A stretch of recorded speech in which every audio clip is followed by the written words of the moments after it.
Maana ya imani, maana ya imani, maana ya imani. Mmoja tufungulie, twende pale kwenye Waebrania sura ya 11 mstari wa kwanza, tunapata maana ya imani. Tufungulie pale, tufungulie Waebrania sura ya 11 mstari wa kwanza, alafu tusomee kwa sauti. Waebrania sura ile ya 11 mstari wake ule mmoja wa kwanza. Nasoma katika jina la Yesu. Amina. Basi imani ni kuwa na hakika ya mambo yatarajiwayo, ni bayana ya mambo yasiyoonekana. Rudia tena msomaji.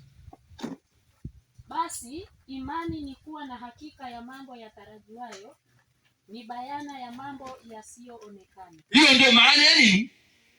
Imani. Ijapo ziko maana nyingi. Hebu mmoja tusomee alipoandika maana ya neema. Tusomee kwenye daftari lako ulioandika. Maana ya neema.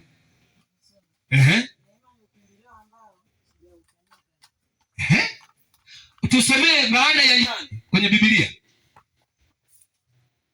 Basi imani ni kuwa na hakika ya mambo yatarajiwayo, ni bayana ya mambo yasiyoonekana. Nikuulize swali. Katika hayo maisha wewe unapendelea kukaa wapi?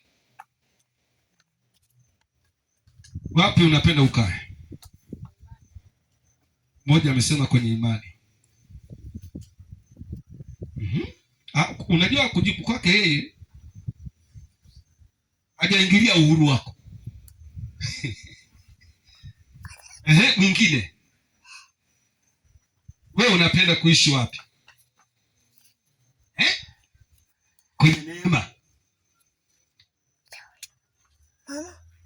Jana wangu anasema kwenye neema. Imani. Hawa ni watu wawili tofauti. Huyu neema, huyu imani. Mwingine, tuone wangapi watakwenda kwenye imani.